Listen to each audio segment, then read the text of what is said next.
Assalamualaikum everyone and welcome to this lecture. So there's a lot of talk going around about the 27th Amendment.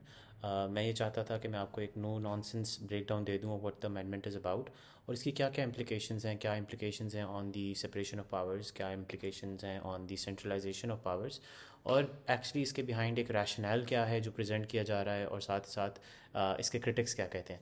तो अगर हम लोग जो है rational की बात की जाए तो the government is saying that this amendment is suppose to make governance better, improve transparency, reduce judicial oversight या फिर judicial populism का जो वो टर्म इस्तेमाल कर रहे हैं और साथ ही साथ clarify the civil military relations concerning जो हमारे आजकल dynamics हैं political sphere के अंदर. और जो critics हैं उनका ये कहना है कि this is a move that is to benefit a few select elite और इसकी वजह से जो है अथॉरिटेरियनिज्म बढ़ेगा, सेंट्रलाइजेशन बढ़ेगी और it's a roll back of the 18th amendment जो कि हम लोगों का एक बड़ा एक समझा जाता है कि एक पॉपुलर अमेंडमेंट थी जिसने डेवोल्यूशन की पावर की और हमारे जो गवर्नेंस फ्रेमवर्क है उसको इम्प्रूव किया बाय डिसेंट्रलाइजेशन ऑफ पावर. तो वो सारी चीज़ें हम लोग इंशाल्लाह इस वीडियो के अंदर डिस्कस करेंगे कि एक्चुअली 27th अमेंडमेंट है क्या, उसकी इम्प्लीकेशंस क्या हैं और सीएसएस के पर्सपेक्टिव में आपको इसको किस तरह से प्रिपेयर करना चाहिए. So without further do let's begin. So we'll start first by trying to understand what the 27th Amendment is. So the 27th Amendment is a set of proposals जिसके थ्रू sweeping changes लाई जा रही हैं country के judicial system के अंदर as well as the military command structure. So these are the main two components that are being impacted. इसके अलावा भी impacts हैं. We'll look at them one by one. So उसके अंदर सबसे major जो change है that is the amendment to the Article 243 which states that the federal government shall have control and command of the armed forces. इसकी जगह जो amendment करना चाह रही है वो जो है चाह रही है कि जो कंट्रोल है वो सेंट्रलाइज कर दिया जाए और उसके लिए they're seeking to abolish the chairman joint chief of staff committee जो CJCSC कहते हैं पोजीशन को and introduce a new title जिसको चीफ ऑफ डिफेंस फोर्सेस कहा जाएगा who will have operational charge over all three heads of the army. और the amendment also proposes the establishment of the Federal Constitutional Court which will lead to the eventual reduction in the powers of the Supreme Court. इसके अलावा जो कुछ amendments इसमें include की जा रही हैं दैट इज़ के field marshal, marshal of air force, admiral of fleet titles will remain for life. The prime minister will appoint the commander of the national strategic command from the Pakistan Army on the recommendation of the Chief of Defense Forces, President and Prime Minister to play a key role in judicial appointments, term of Federal Constitutional Court Chief Justice to be limited to 3 years, and then there's also the clause of immunity to the President from criminal proceedings for life. तो ये कुछ salient features हैं इसके. अगर इसको मैं summarise करूँ तो ये कुछ आपको सेलियंट फीचर्स नजर आएंगे जिसमें establishment of federal constitution code है, रिवाइवल ऑफ एग्जीक्यूटिव मजिस्ट्रेसी है, चेंजेस टू आर्टिकल 243 है, removal of protection for the share of provinces in the divisible pool है. But then there was also talk of return of education and population to the center, which would have been a direct attack on the 18th Amendment. लेकिन ये चीज़ जो है वो roll back कर दीजिए और ये कुछ इसके सेलियंट फीचर्स हैं जो कि हम लोग फर्दर डिटेल में देखेंगे.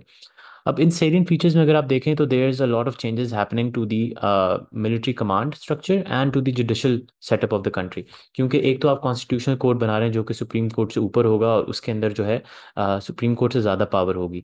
सो सुप्रीम कोर्ट की अपनी पावर जो है वो कम हो जाएगी. साथ ही साथ जो जजेस की अपॉइंटमेंट है और उनकी जो रिमूवल है और उनकी जो आप समझ सकते हैं पोस्टिंग्स हैं वो डायरेक्टली अब कंट्रोल आ गया है सिविलियन गवर्नमेंट के पास.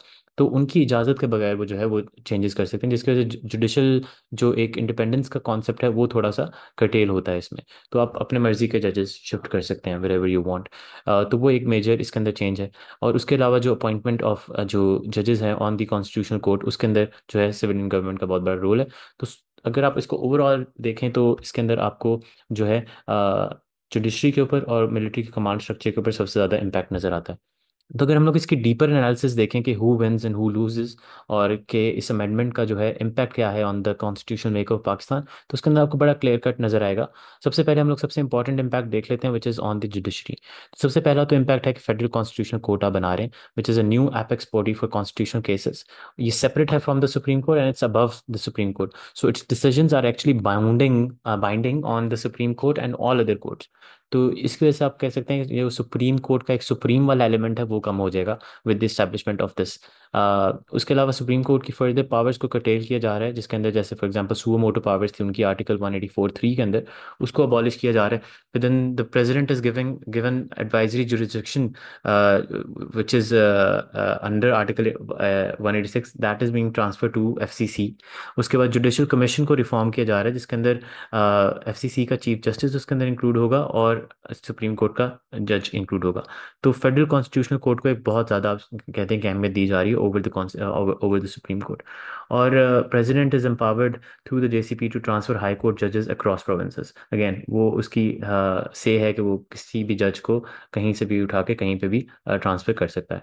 सो जुडिशरी की जो अपनी एक आप समझें कि इंटरनल मैकेनिज्म है, उसको ओवरकम करके प्रेसिडेंट के पास ये पावर दे दी गई है कि he can transfer high court जजेस। So that is a very important power to have. उसके बाद अगर हम लोग इम्पैक्ट देखें on the executive and presidency, तो सबसे मेजर इम्पैक्ट तो आपकी प्रेसिडेंसी के ऊपर ये है कि आपको लाइफ टाइम इम्यूनिटी मिल रही है प्रेसिडेंट को, जो अमेंडमेंट टू आर्टिकल 248 जो ग्रांट करती है क्रिमिनल इम्यूनिटी। और ये अब जो है इवन पोस्ट ऑफिस होगी कि अगर if you been a president और आप की प्रेसिडेंसी ख़त्म भी होगी तो आप आफ्टर भी प्रेसिडेंसी आपके ऊपर कोई भी केसेस क्रिमिनल नेचर के नहीं हो सकते। और ये सिर्फ तब सस्पेंड होगी अगर आप कोई और पब्लिक ऑफिस देते हैं, फॉर एग्जांपल आप प्रेसिडेंसी के बाद FPSC के चेयरमैन बन जाते हैं, तो तब आपकी वो चीज़ ख़त्म होगी, लेकिन कोई भी ऐसा नहीं करेगा क्योंकि this is that frees the president from a lot of accountability. फिर इम्पैक्ट्स ऑन द मिलिट्री देखें तो एक न्यू कमांड स्ट्रक्चर है। आपका chairman joint chiefs of staff committee को ख़त्म कर दिया गया है, जिसकी जगह चीफ ऑफ डिफेंस फोर्सेस को लाया जा रहा है, विच is a position that will be held by the army chief. ये जो चीज़ है, this is something that is happening right now just for the transition period. In the future I would see के जो चीफ ऑफ डिफेंस फोर्सेज है वो एक separate individual होगा from the army chief. लेकिन अभी क्योंकि उसके लिए कोई ट्रांजिशन के लिए इन्होंने ज़रूरी समझा कि आर्मी चीफ को ही हम लोग जो है, जो हमारे फील्ड मार्शल हैं, उन्हीं को ये पावर दे दी जाए कि वो चीफ ऑफ डिफेंस फोर्सेस बन जाए।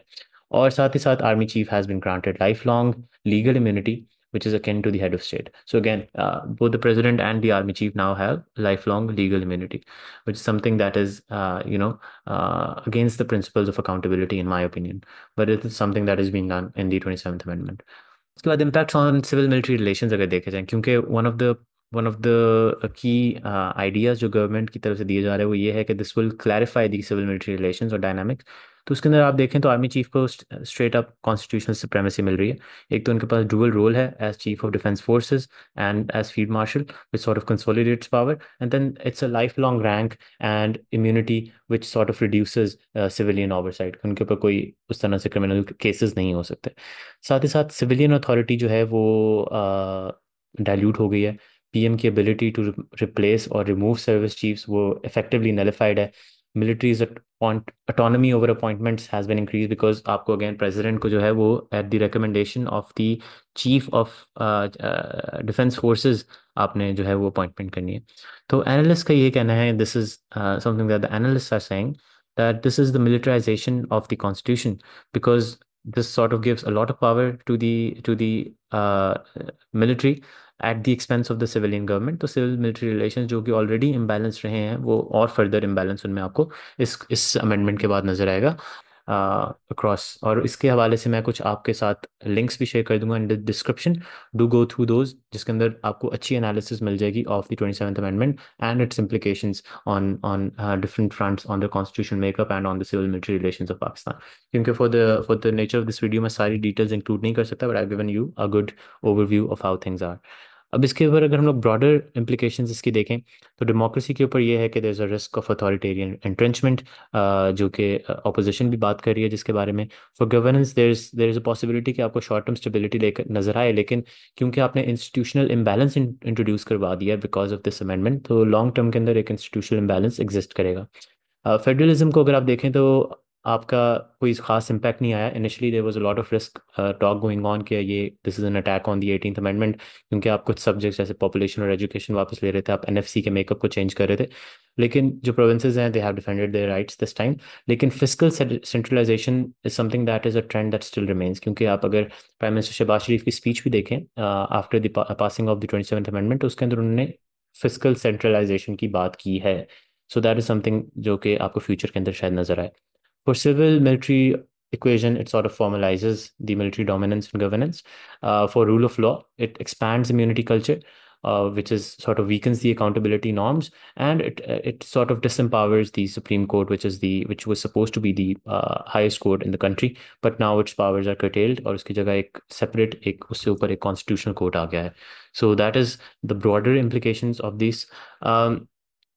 तो अगर हम लोग एक इसको समराइज कर लें कि who wins and who loses, तो हु विंस के अंदर आपको एक क्लियर कट नजर आता है कि the military leadership, because it gets stronger constitutional backing and more centralise command, clear authority with fewer checks. PM and the cabinet को क्या फ़ायदा हुआ है कि उनको कुछ जो पावर्स थी that went to the provinces in the under the 18th amendment, वो कुछ वापस मिल गई हैं, और they have more influence over judicial appointments. Again this is not direct attack on the 18th amendment, लेकिन कुछ ना कुछ इम्पैक्ट तो आया है उसका. और सबसे ज़्यादा मेजर उनका ये है कि they have influence over judicial appointments. President के ऊपर ये है कि he has become a bigger player between different government branches, and he has gotten the legal immunity, which is something that is very important, or very significant in the long run. और who loses out? सबसे पहले तो supreme court, because it loses the power to decide constitutional matters. उसके लिए constitutional court आ गया है, which is a huge blow to judicial independence. उनके lawyers और judges के लिए भी less independence हो गई है, because there's greater executive interference in their careers, और उनकी जो पोस्टिंग और ट्रांसफर्स हैं उसके ऊपर कंट्रोल आ गया सिविलियन गवर्नमेंट्स का. पार्लियामेंट के अंदर जो है, क्योंकि एग्जीक्यूटिव पावर आपकी बढ़ गई है, तो पार्लियामेंट्री फ्रीडम आपका कम हो जाता है. बिकॉज अगेन, अगर आपने सेपरेशन ऑफ पावर्स का कॉन्सेप्ट पढ़ा हो, तो उसके अंदर यही होता है कि if you empower one hand of the government, hand of the constitution makeup, तो आप दूसरे को कम करते हैं. सिविल सोसाइटी के अंदर आपके पास फ्यूअर चेक्स हैं, लेस ट्रांसपेरेंसी है, वीकर रिप्रेजेंटेशन होगी, and limited access to independent court. तो all of this sort of gives you a clear picture of where we stand.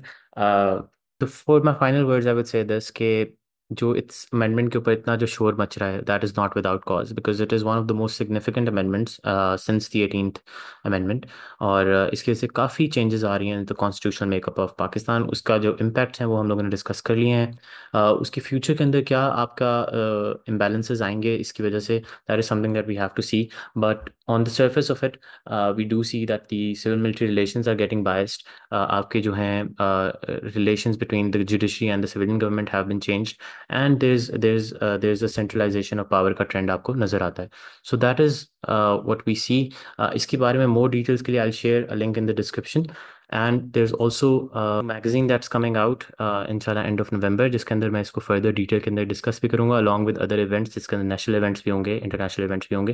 तो if you're interested in that, उसको access करने के लिए एक मैंने व्हाट्सएप ग्रुप भी बनाया है, जिधर मैं उसकी डिटेल्स शेयर करूँगा. So I share the link to that in the description, and you can access that hair.